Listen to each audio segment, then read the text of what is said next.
é visto que toda gente está de mesma opinião que nos direitos estão a atrapar. O direito de haya pago para o qual bota trape não está a respeitar e me quer ave sei dá um sinal que bem muito duidelijk de lá para nós como sindicato e sei dá um sinal que me está duidelijk também para o donador de trabalho de nós qual está em caso aqui governo de Aruba.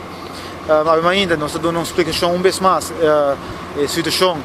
em qual nós está dentro agora aqui não para o qual trata a entrega de 12,6%. Ponto principal sempre está a queda e lo queda também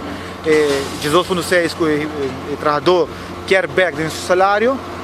pero mirando que sei não está possível no momento aqui não, membro não está a compreender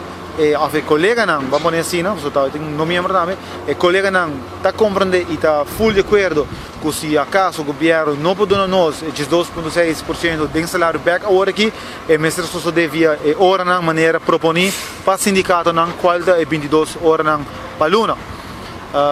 Coisa também que eu bindilhando, me quer aceitar também o local para cabecinha lá, senhor Hook, a TV da não está algo que não está de papel mestre, ela está algo ponto duidelijk que sei não está a intenção para vinco inruiling, membro na a colega não a vociferar isso aqui bom claro que não está de acordo para cambiar 5% do salário a custo de registrar a TV da não mirando que já está pouco demais que bota cortando acaba de débito não que botinho que amdanar e a outra mais porque corta mais ainda de débito não que men toda gente deriva a mesma posição toda gente está lá que 22 horas para luna está justo para sobre 12,6 que está guardado quitar fora de trabalhador AOE está representando 22 horas que men dus está duidelijk sinal está claro e raspa AOE e me quer governo me se analisar rato cabeça frio e visa o que é o direito de nós como trabalhador porque men a trove nós porque da repetir 100.000 vezes pero se como donador de trabalho não está respeitar a posição de trabalhador e visando que ei me quer haya mi hora não pagar maneira que está desculpe me acertar não está pagando me 100% que é injusto e